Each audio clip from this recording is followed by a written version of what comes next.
वेद प्रेमियों, सुधी श्रोताओं, संप्रति हम सब ऋग्वेद के प्रथम मंडल के 92वें सूक्त के 15वें मंत्र की व्याख्या में प्रवेश करने जा रहे हैं। यह मंत्र उष्णिक नामक छंद में निबद्ध है।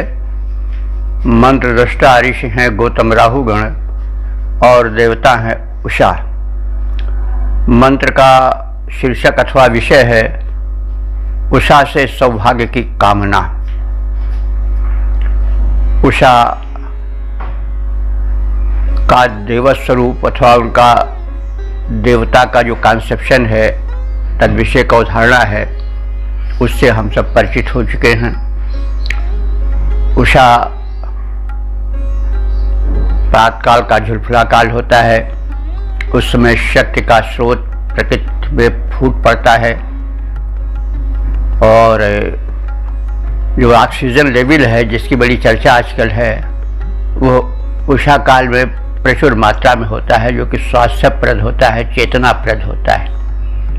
ऋषियों ने इसको बहुत पहले पहचान लिया था और इसलिए उषा को एक देवी मान करके उसकी उपासना की थी।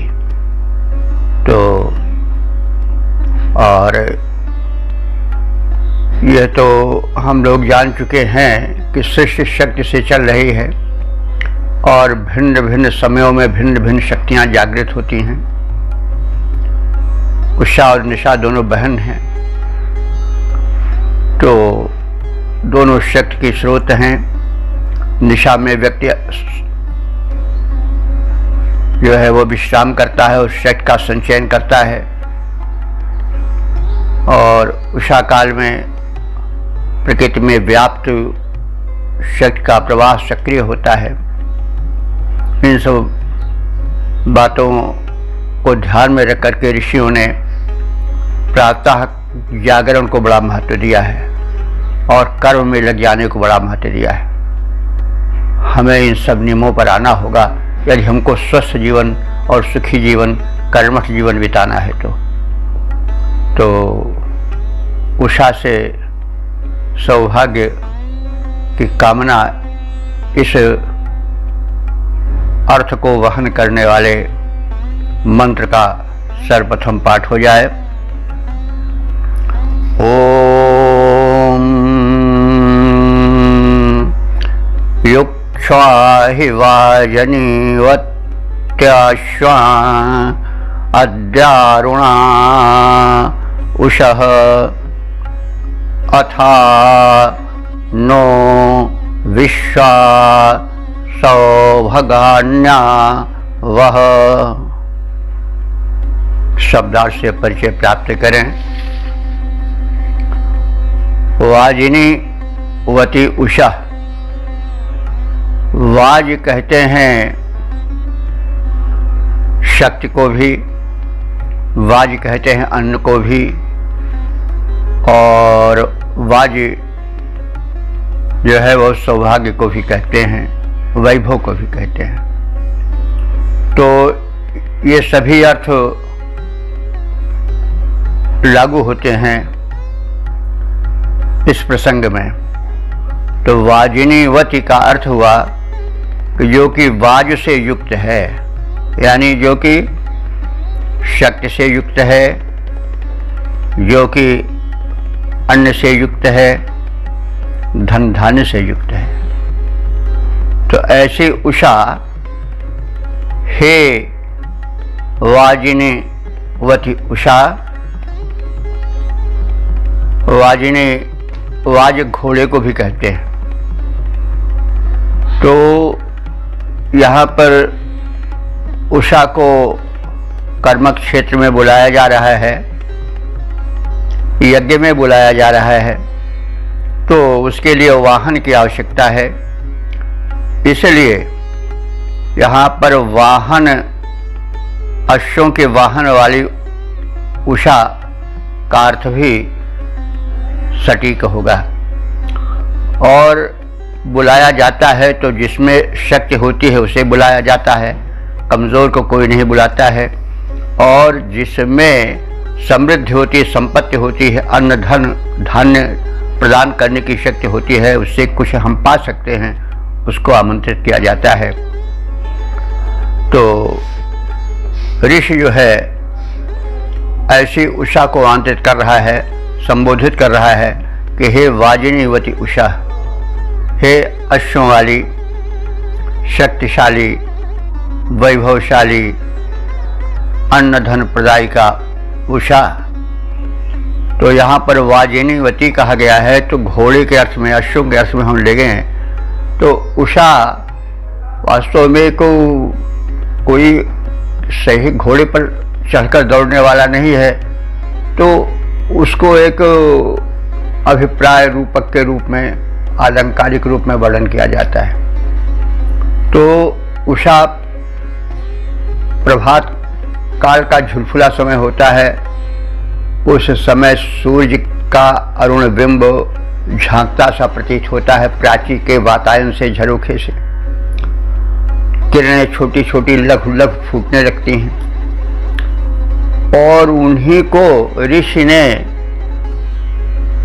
वाजिनीवती धन धान्य समृद्ध शक्तिशाली उषा का अश्व बताया है। तो हे समृद्धि प्रदात्री, शक्ति प्रदात्री उषा देवी, तुम सूर्य के अरुण वर्ण किरण रूपी अश्वों पर आरूढ़ होकर के आओ। कहाँ आओ? हमारे यज्ञ स्थल पर, कर्म क्षेत्र में आओ, और वे किरण रूपी अश्व तुम्हें आवाह भली प्रकार से वहन करके हमारे इस कर्म क्षेत्र में यज्ञ भूमि पर ले आए। और उषा, हे उषा देवी, अद्य माने आज, यानी जब हम ऋषिगण तुमको बुला रहे हैं, तो अरुणान अश्वान युक्ष, अरुणान माने लाल लाल, अश्वान माने घोड़ों को, युक्ष माने रथ में जोड़ो, योजित करो।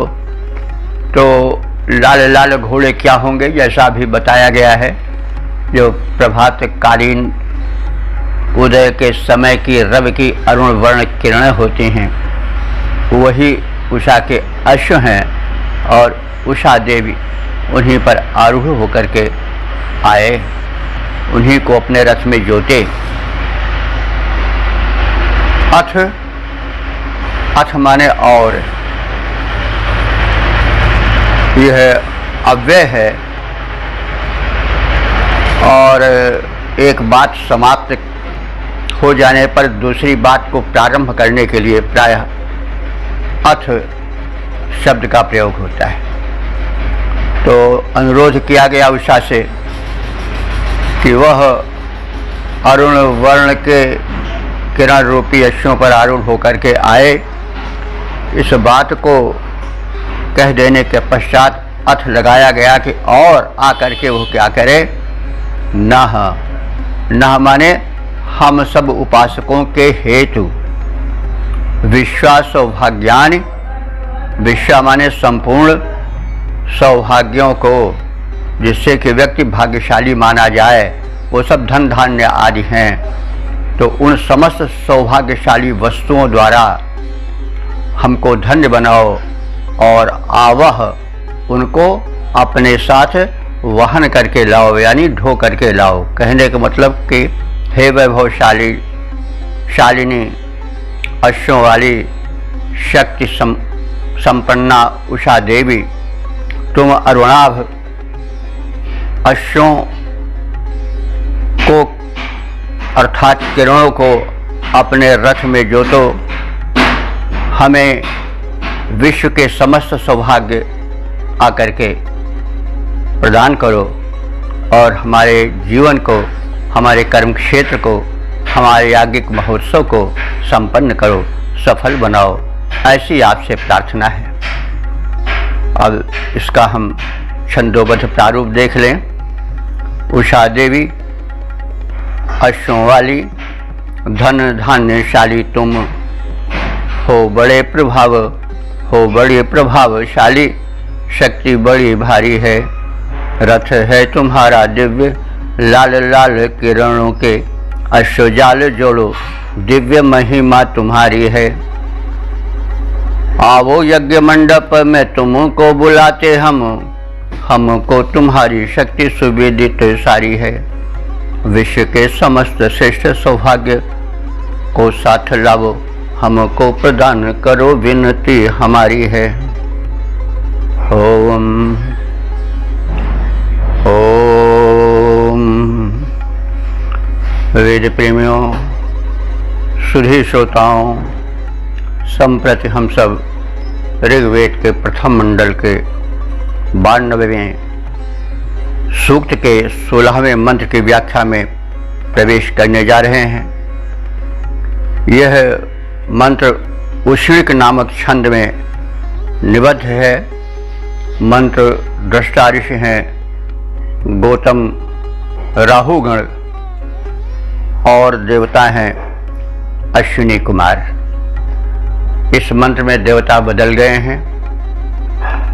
अश्विनी कुमार से हम यूँ तो पहले के सूक्तों में परिचित हो चुके हैं, फिर भी मंत्रार्थ को समझने के लिए देवता के स्वरूप की अवधारणा परमावश्यक होती है। तो अश्विनी कुमार इस प्रकार से प्रत्यक्ष देवता नहीं है जैसे अग्नि, सूर्य, पवन आदि। ये वे सूक्ष्म देवता हैं जो कि शक्ति के प्रवाह के रूप में है और जो स्वास्थ्य संबंधी सिद्धांतों और नियमों से परिचित कराते हैं, उनके द्वारा लोगों को स्वस्थ और सुखी बनाते हैं। अश्विनी कुमार दो भाई के रूप में कल्पित हैं। अश्विनी कुमार दो हैं और दोनों एक दूसरे से मिले जुले रहते हैं, कभी बिछुड़ते नहीं हैं और दोनों एक ही रथ पर चलते हैं। और एक को उषा का पुत्र कहा गया है और एक को निशा का पुत्र कहा गया है। तो कहने का मतलब कि उषा और निशा में आरोग्य विषयक जो सिद्धांत हैं उन सबको यह सृष्टि में लागू करते हैं। ये देव के भिषज हैं, यानी जो दिव्य कर्मों से जुड़े रहते हैं अपने आहार विहार द्वारा, उनके बड़े प्रिय होते हैं ये और सदैव उनकी सहायता करते रहते हैं। ये एक बात थोड़ा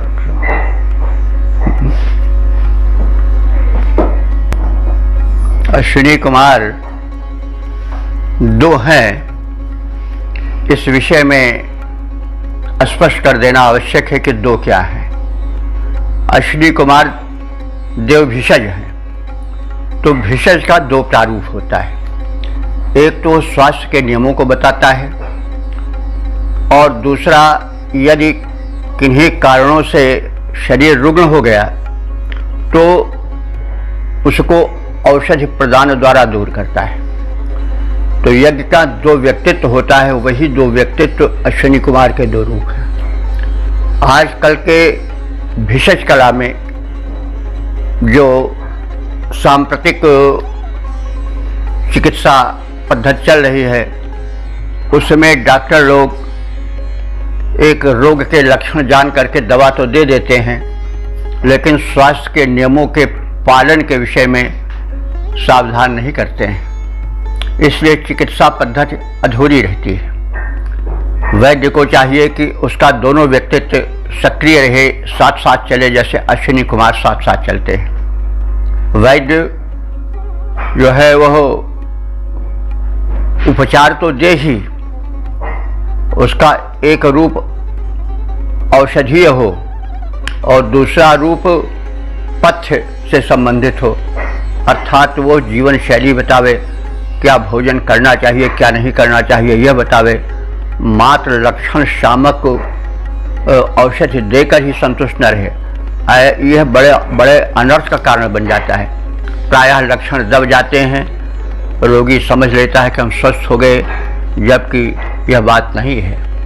वो रोग दब जाता है लेकिन शरीर से बिल्कुल नष्ट नहीं होता है, और फिर अवसर पाकर के वह रोग उभर जाता है, कभी उसी रूप में, कभी दूसरे लक्षणों के साथ दूसरे रूप में।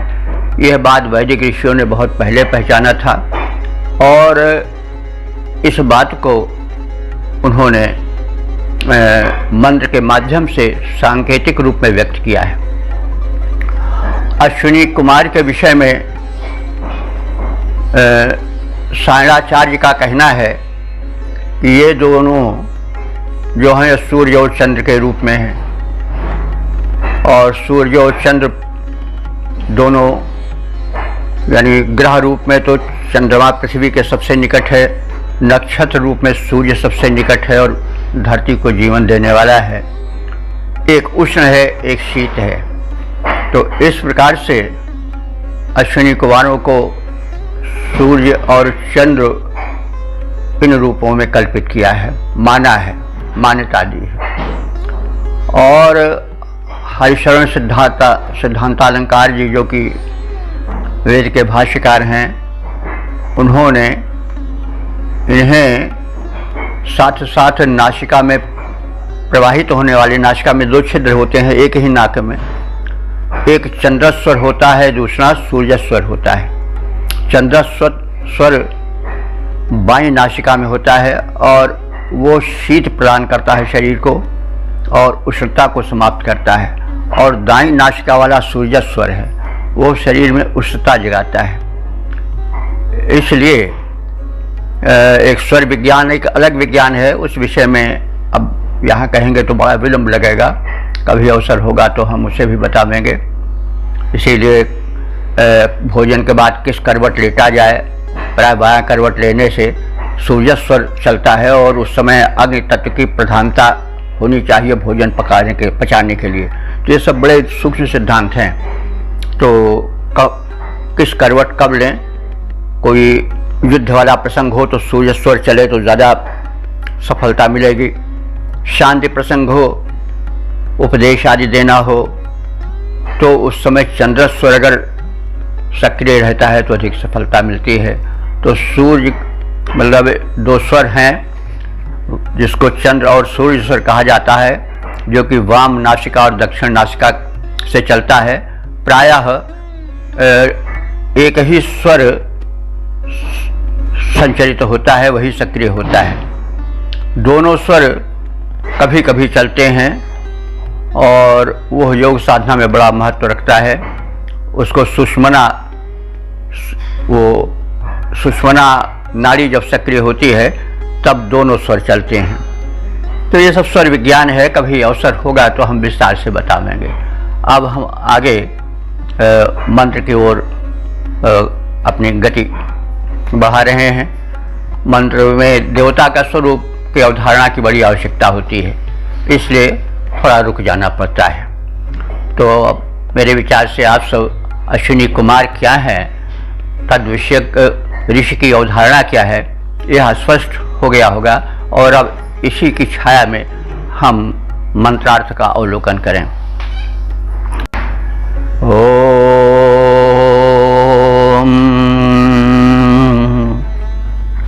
अश्विना वर्तिरस्मदा गोमदस्रा हिरण्यवत् अर्वाग्रथं समनसा नियच्छतम्। शब्दार्थ से परिचय प्राप्त करें। अश्विना, हे दोनों अश्विनी कुमार। अश्विना द्विवचन है।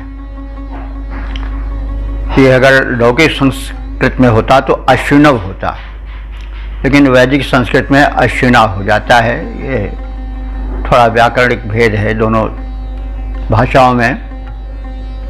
तो अश्विनव का मतलब अश्विना, हे दोनों अश्विनी कुमारों। दसरा, दसरा कहते हैं शत्रुनाशक, शत्रु संहारक। तुम दोनों शत्रु संहारक हो। तो यहाँ पर शत्रु समरस्थल वाला लेना अधिक उपयुक्त इसलिए नहीं है कि वैद्य हैं, वैद्य लड़ाई झगड़े से दूर रहते हैं, युद्ध में उनकी उपयोगिता नहीं है। लेकिन एक युद्ध है, रोगों से लड़ना भी तो युद्ध ही करना है। सबसे बड़ी लड़ाई है, देख रहे हैं कोरोना वाली, एटम बम वाले, हाइड्रोजन बम वाले, मिसाइल वाले सब फेल है। इस समय तो वैद्य ही सबसे बड़े इस रोग के शत्रु हैं, उनके शामक हैं। तो इसलिए यहाँ पर दसरा शब्द जो है शत्रुनाशक अर्थ देने वाला है। वह युद्धस्थल के शत्रुओं से नहीं, वरन रोग को मिटाने या रोग के जो कीटाणु हैं उनको शत्रु मानकर चलने वाले जो हैं वो। तो हे अश्विनी कुमारो, तुम दसरा हो, यानी रोग रूपी शत्रुओं के विनाश करने वाले हो। और समनसा, तुम दोनों समान विचारों वाले, समान मन वाले हो। जब तक समान विचार नहीं होगा तब तक काम नहीं बनेगा। दो हैं, दो बातें, दो राहें पकड़े तो नहीं ठीक है। जैसे अभी बताया गया है कि ये दोनों जो हैं दो, एक ही वैद्य के दो व्यक्तित्व हैं, एक ही चिकित्सक के दो रूप हैं। चिकित्सक का एक रूप होता है कि वह रोग को पहचानता है, और दूसरा होता है रोग को पहचान करके तदनुकूल औषधि देना, और फिर जीवन में पथ्यापथ्य का भेद बताना, स्वास्थ्य के नियमों को बताना। तो ये सब वैद्य के व्यक्तित्व हैं। तो उसके ये दो व्यक्तित्व हैं, ये दो अश्विनी कुमार हैं। तो ये शत्रुनाशक हैं, और शरीर को जो रुग्ण बनाते हैं, वे चाहे आदि व्याधि हों, चाहे विकृत दिनचर्या हो, चाहे विकृत अन्न का भोजन हो या पान हो विकृत, उन सबको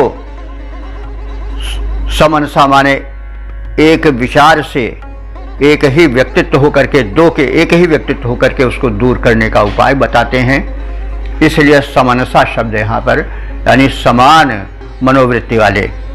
तो ये दोनों अश्विनी कुमार दसरा हैं और समनसा हैं, यानी रोग रूपी शत्रुओं के विनाशक हैं, और चिकित्सक कर्म में दोनों एक होकर के चलने वाले हैं।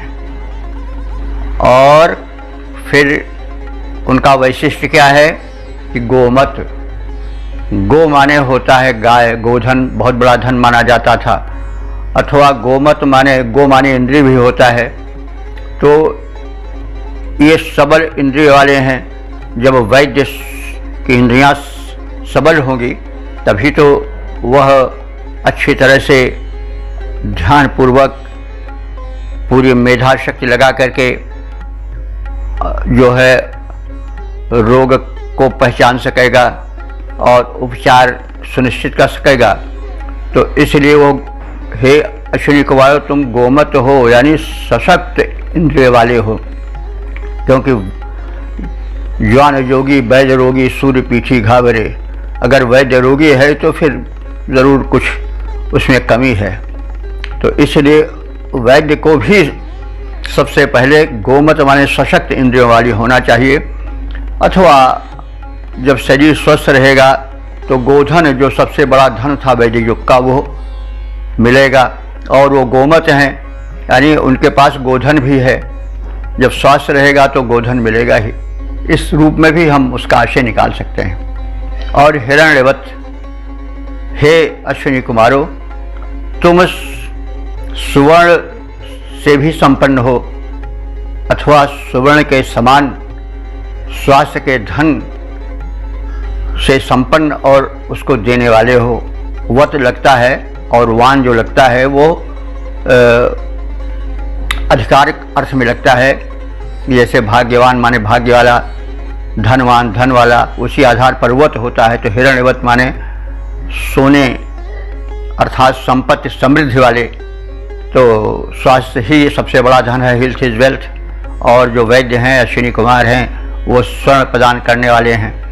जब स्वस्थ व्यक्ति रहेगा तो स्वर्ण तो उसके पीछे पीछे दौड़ेगा। तन मन से स्वस्थ व्यक्ति के पीछे धन तो चलेगा ही, चाहे विद्या धन हो, चाहे बुद्धि धन हो, चाहे ज्ञान धन हो, चाहे स्वास्थ्य धन हो, चाहे जो भी धन हो, लौकिक, पारलौकिक, भौतिक, आध्यात्मिक, सभी धन स्वास्थ्य के पीछे रहते हैं। इसलिए हेल्थ इज वेल्थ, स्वास्थ्य स्वयं में एक धन है।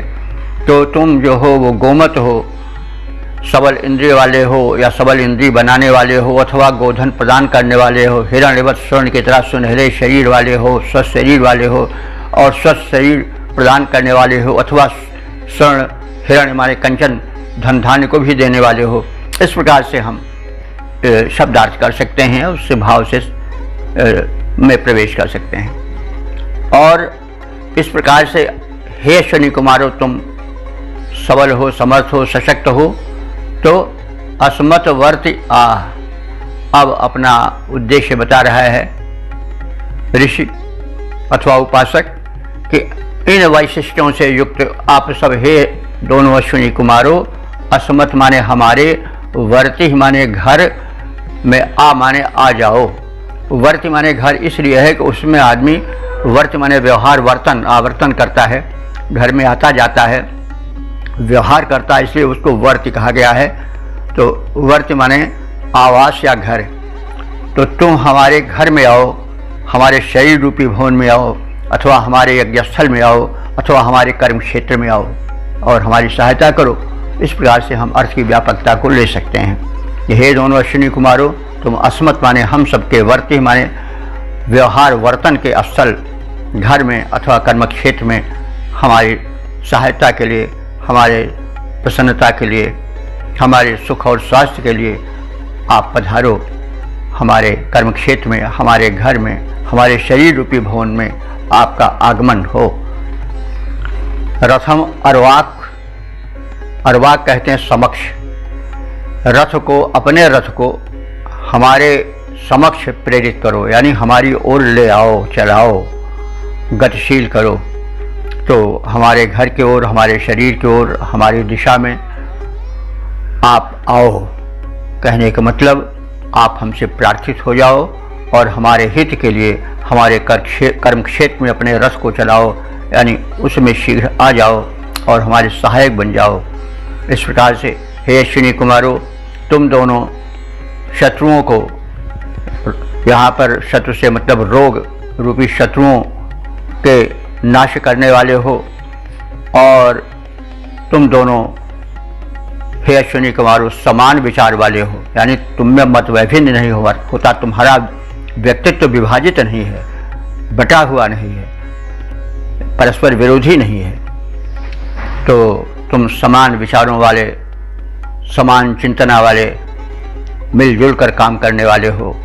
तुम दोनों हमें गोधन दो, अथवा हमारी इंद्रियों को पुष्ट बनाकर इंद्रिय रूपी धन से हमें संपन्न करो और हमें सुवर्ण से, धन धान्य से युक्त करो और हमारे घर पर आओ, हमारे कर्म क्षेत्र में उतरो, हमारे शरीर में तुम्हारा निवास हो और अपने आगमन के साधन रथ को हमारी दिशा में मोड़ो, यानी हमारे हित के लिए आप आगमन करो। यह भाव है। अब इस मंत्र के छंदोबद्ध प्रारूप का भी अवलोकन कर लिया जाए। अश्विनी कुमारो तुम दोनों शत्रुनाशक हो, अश्विनी कुमारो तुम दोनों शत्रुनाशक हो, शत्रुनाश वाला निज रूप दिखलाइए और दोनों संगठित हो, समान दृष्टि दोनों की है, एकता का पाठ हम सबको पढ़ाइए। गोधन सुवर्ण की प्रचुरता तुम्हारे पास है, उन्हें धार कर मेरे घर पर आइए और हमें अपनाइए, लगाइए न देर, अब रथ को हमारी ओर कृपया चलाइए, रथ को हमारी ओर कृपया चलाइए। ओम ओम। वेद प्रेमियों, सुधी श्रोताओं, संप्रति हम सब ऋग्वेद के प्रथम मंडल के 92वें सूक्त के 17वें मंत्र की व्याख्या में प्रवेश करने जा रहे हैं। इस मंत्र के दृष्टा ऋषि हैं गौतम राहुगण, देवता हैं अश्विनी कुमार और छंद है उष्णिक। अब हम इसके शीर्षक को जानें। इस मंत्र का वर्ण विषय है अश्विनी कुमार स्वास्थ्यप्रद पुष्टान्न लेकर स्वर्ग से हमारे यज्ञ स्थल अथवा कर्म क्षेत्र में पधारें। अब संबंधित मंत्र का सर्वप्रथम पाठ हो जाए।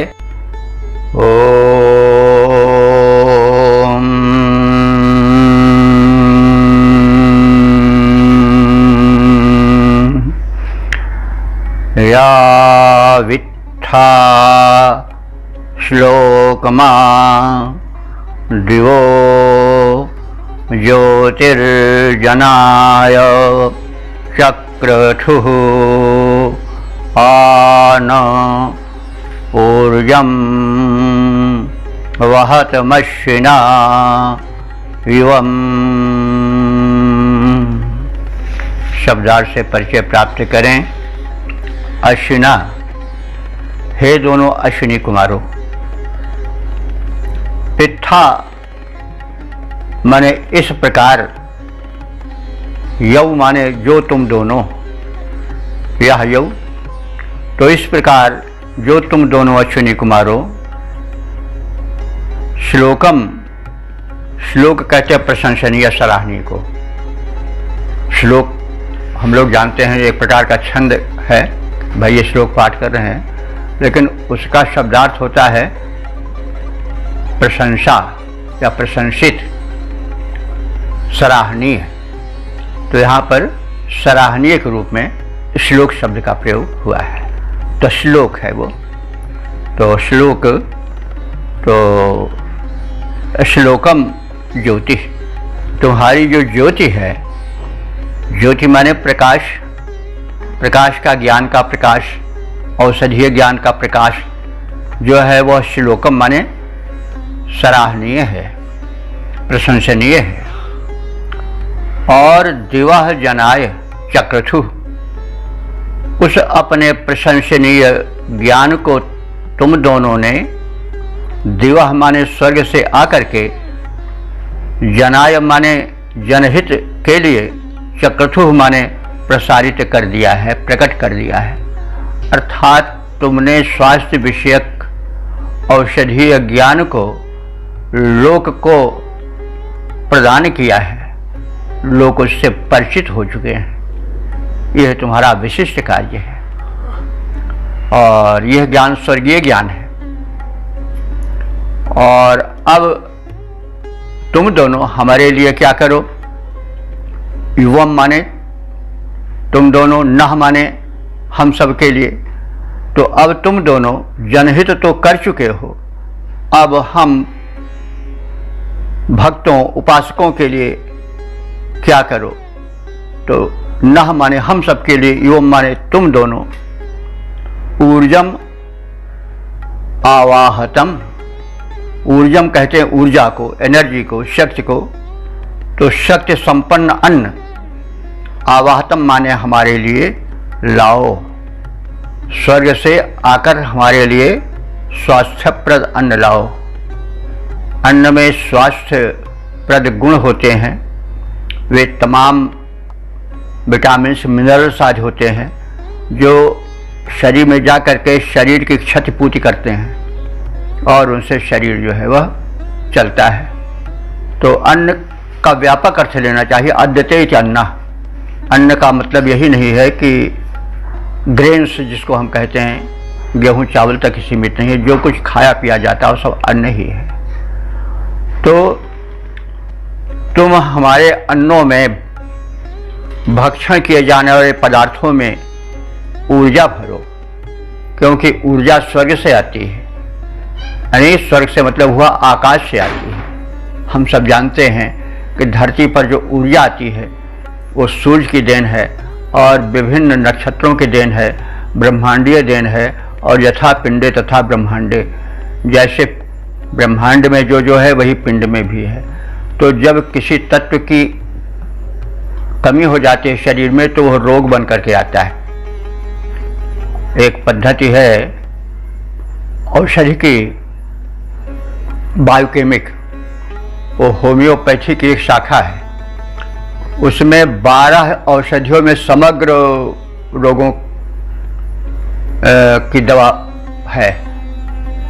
उस चिकित्सा पद्धति का सिद्धांत है कि शरीर में 12 प्रकार के लवण हैं और जिस लवण की खनिज की पूर्ति नहीं होती है, उसका अभाव हो जाता है तो एक लक्षण प्रकट करता है, वही लक्षण रोग है। तो उन्हीं 12 दवाओं पर पूरी चिकित्सा पद्धति आधारित है।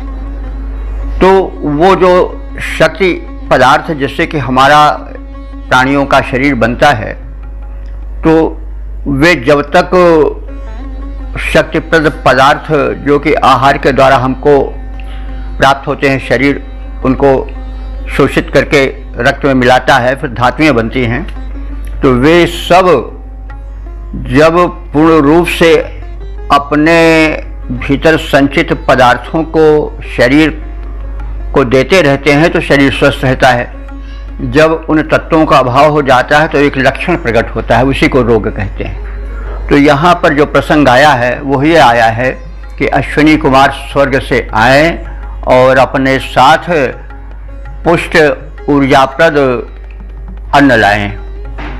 तो जैसा हम अभी निवेदन कर रहे थे कि जो धरती में आता है खनिज, प्रोटीन, मिनरल्स आदि जो हैं वो सब ऊपर से ही आते हैं, ब्रह्मांड से ही आते हैं। और यथा पिंडे तथा ब्रह्मांडे, जो ब्रह्मांड में वही पिंड में है। तो उसी ब्रह्मांड की ऊर्जा भिन्न भिन्न रूपों में, पदार्थों में, मिनरल्स में, प्रोटीन में, विटामिन रूप में छिटकी रहती है।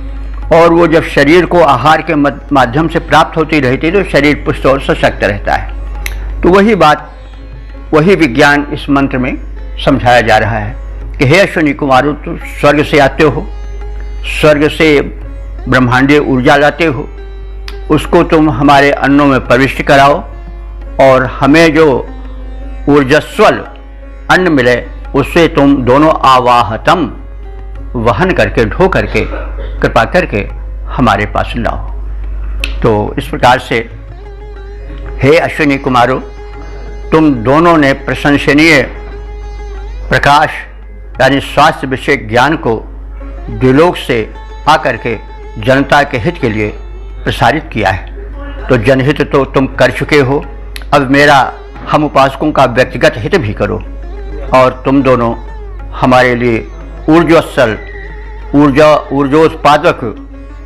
पुष्ट अन्न लेकर आओ, हमारे जीवन को स्वच्छ और सुखी बनाओ। तो इसका हम छंदोबद्ध प्रारूप भी देख लें।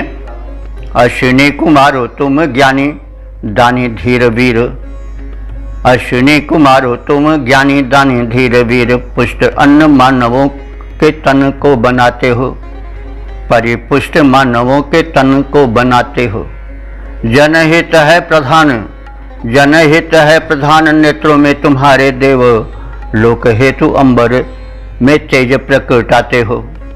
लाए हो प्रशंसनीय ज्योति स्वर्ग लोक से हो, अपना सराहनीय रूप दिखलाते हो। बलप्रद पुष्टयन्न लेकर के आओ साथ, नाथ तुम लोक हेतु जीवन बिताते हो, नाथ तुम लोक हेतु जीवन बिताते हो। वेद प्रेमियों, सुधी श्रोताओं, संप्रति हम सब ऋग्वेद के प्रथम मंडल के 92वें सूक्त के 18वें मंत्र की व्याख्या में प्रवेश करने जा रहे हैं। यह मंत्र जो है वह उष्णिक नामक छंद में निबद्ध है। मंत्र दृष्टा ऋषि गौतम राहु गण हैं, देवता अश्विनी कुमार हैं और इस मंत्र का विषय है अथवा शीर्षक है प्राभातिक शक्ति प्रवाह रूपी अश्व पर आरूढ़ अश्विनी कुमार उपासकों के कर्म क्षेत्र में पधारें। अब संबंधित मंत्र का प्रथम पाठ हो जाए। ओम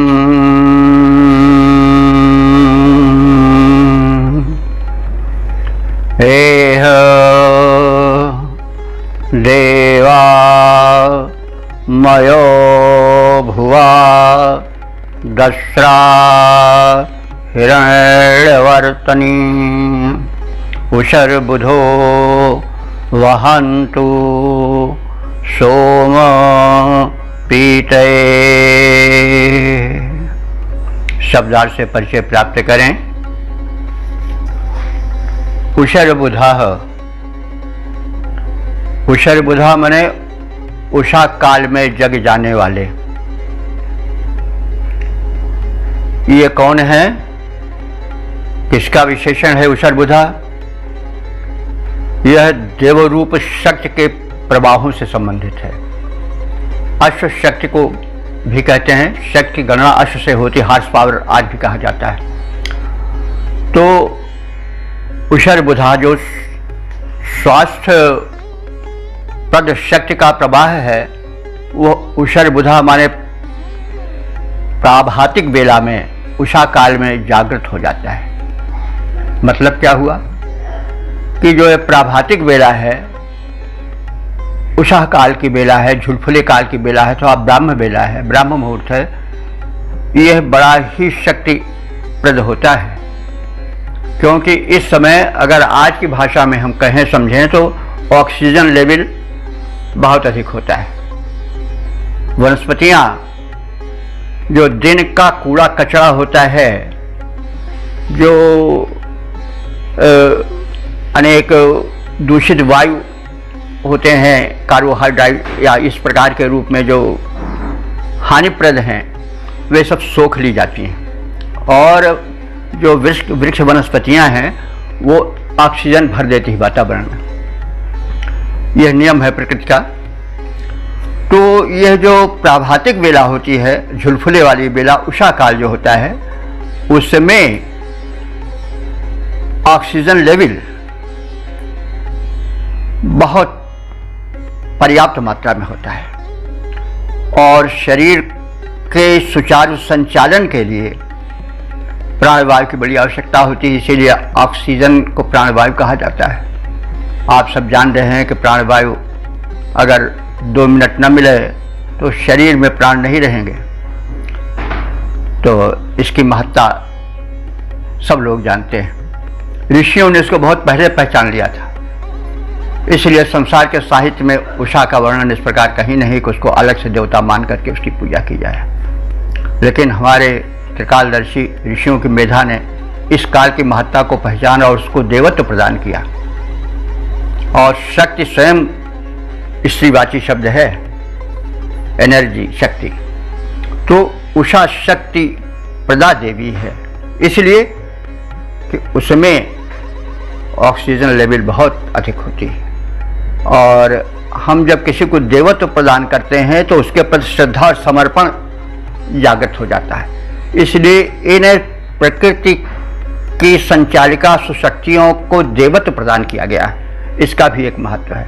और यह वैदिक जो उद्भावना है बड़ी सटीक है। तो इसमें उषर्बुधा कहा गया है कि जो शक्ति के अश्व हैं वो उषा काल में विशेष रूप से जागृत होते हैं। तो हे अश्विनी कुमारों, तुम उषस काल में जागृत शक्ति रूपी अश्वों पर सवार होकर के माने इस हमारे यज्ञोत्सव में, महोत्सव में अथवा कर्म क्षेत्र में सोम पीते, सोमपान करने के लिए आगच्छ, आओ। सोम के विषय में बहुत कुछ कहा जा चुका है। सोम स्वयं शक्ति का एक प्रवाह है जो कि पदार्थों में व्याप्त रहता है। और वैद्य स्वयं अच्छा आहार ग्रहण करेगा तभी तो वो अच्छा और स्वास्थ्यप्रद आहार को ग्रहण करने की शिक्षा दे सकेगा। अगर स्वयं डॉक्टर भक्ष्य का सेवन करने वाला है तो उसका जीवन अधूरा है, वो अपने चिकित्सीय कर्म में दक्ष नहीं माना जा सकता। तो इसीलिए सोमपीतये सोमपान के लिए उपयोगी स्वास्थ्यप्रद पान सोम के लिए आमंत्रित किया जाता है देव वैद्य अश्विनी कुमारों को। तो वे रथ पर चढ़कर आवें, किस रथ पर? जो कि प्रभात कालीन ऊर्जा से संपन्न है, उसको एक घोड़े का रूप दिया जा रहा है, अश्व का रूप दिया जा रहा है। उस अश्व पर और उससे खींचे जाने वाले रथ पर आरूढ़ होकर के दोनों अश्विनी कुमार हमारे इस यज्ञ स्थल पर, कर्म क्षेत्र पर पधारें। दसरा देवा, इन दसरा देवा, दसरा कहते हैं शत्रु शामक, शत्रु के दमन करने वाले।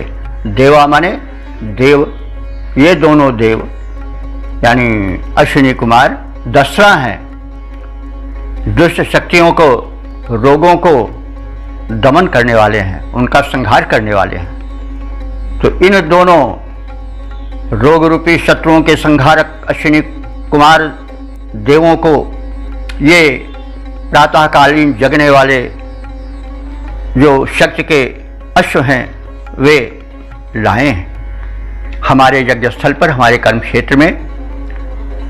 और ये दोनों जो आरोग्य प्रदायक देवता हैं वो सुवर्णमय रथ वाले हैं।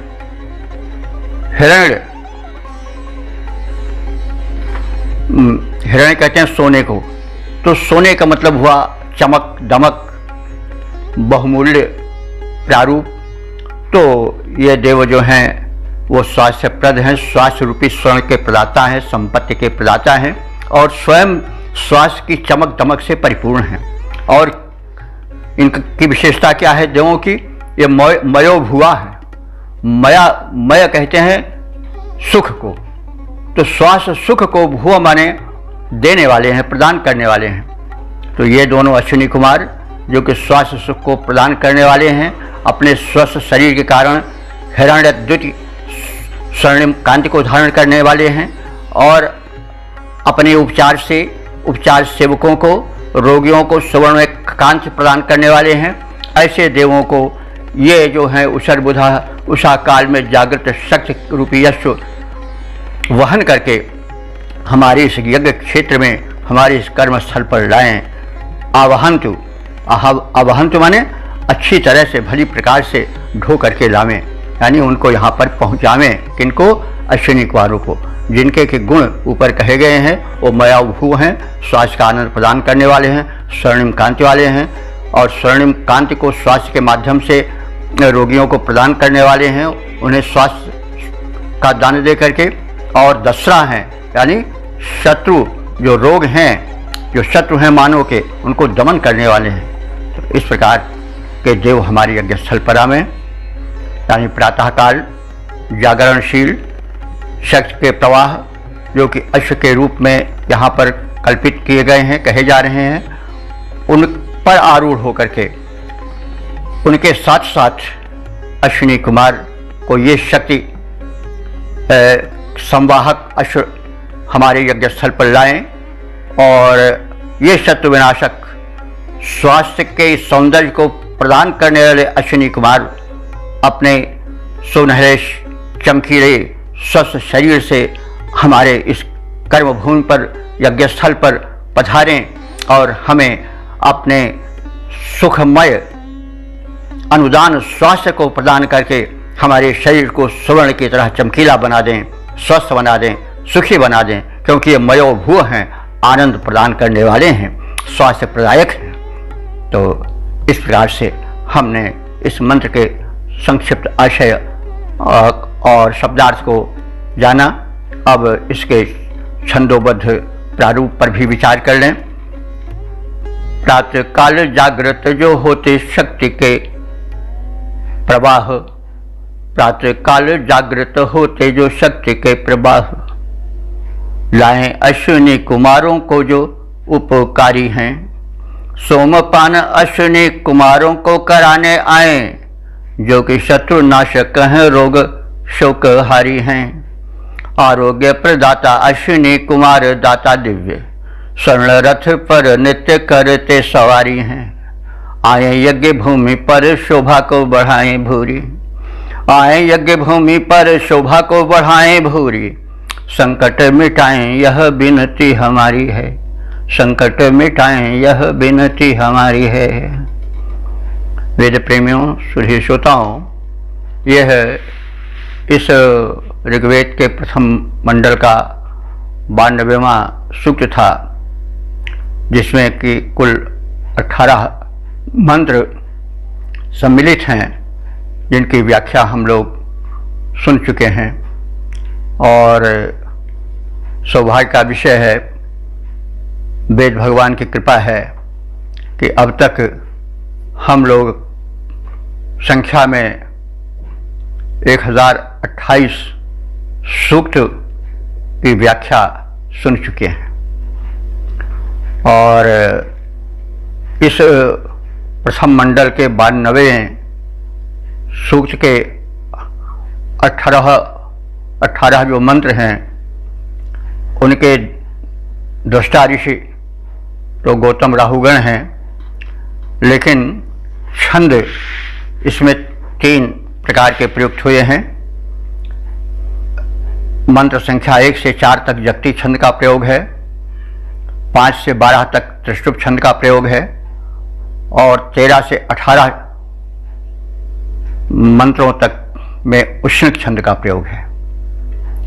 देवता मन संख्या 1 से 15 तक उषा देवी हैं, 16 से 18 तक अश्विनी कुमार हैं। तो देवता उषा के विषय में हम बहुत कुछ जान चुके हैं। उषा का हमने प्रारंभ में काव्यमय प्रारूप से मंडित देखा। विश्व साहित्य में उषा का मानवीकरण और उसका इतना प्रशस्त और कमनीय चित्रण ऋग्वेद में ही उपलब्ध है, ऐसा हम विश्वास के साथ कह सकते हैं। उषा अपने साथ प्रकाश लाती हैं, चेतना लाती हैं, जागरण लाती हैं। उषा काल में ऑक्सीजन लेवल बहुत अधिक सघन होता है, और ऑक्सीजन प्राणवायु ही जीवन चलाती है।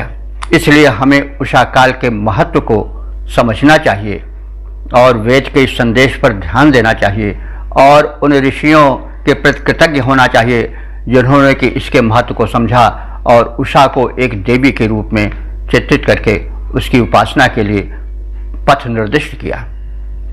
तो उषा जो हैं वो निशा की बहन मानी गई हैं। आज बातें बताई गई हैं। सूर्य से इनका बड़ा संबंध है, बड़ा प्रेम है, ये सब भी बात कही गई है, आप सब जान चुके हैं। और 16 से 18 इन 3 मंत्रों में अश्विनी कुमारों की प्रार्थना है।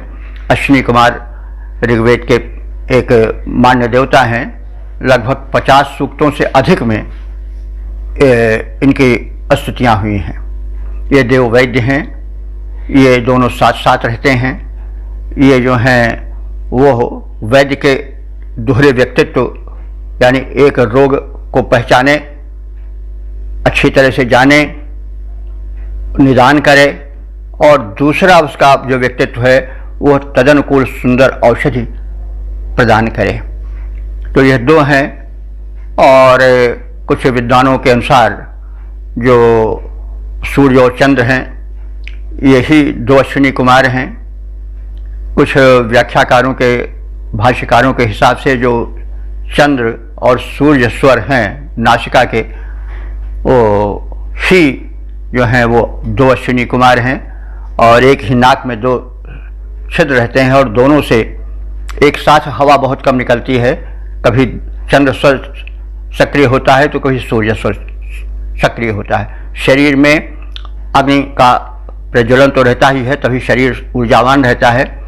तो कभी अग्नि तत्व चलता है और कभी चंद्र तत्व यानी शीतलता वाहक तत्व चलता है, क्योंकि अग्नि तत्व जब ज़्यादा हो जाता है तो उसको शमन करने के लिए, यानी सूर्य तत्व जो उष्णता का प्रतीक है उसको शमन करने के लिए चंद्र तत्व शीतलता का प्रतीक है वो सक्रिय होता है। और इस प्रकार से शरीर में प्रकृति द्वारा जो व्यवस्था हुई है दोनों नासिका में सूर्य और चंद्र के रूप में, उसको भी अश्विनी कुमार कहा गया है। ये स्वर जब ठीक ठीक चलते हैं तो शरीर स्वस्थ रहता है, ऐसी मान्यता है। ये मतलब वैज्ञानिक मानता है। और संस्कृत में स्वर विज्ञान पर एक बहुत साहित्य भी लिखा गया है, और ये हम इसको प्रारंभ में बता भी चुके हैं कि क्या महत्व है स्वर विज्ञान का।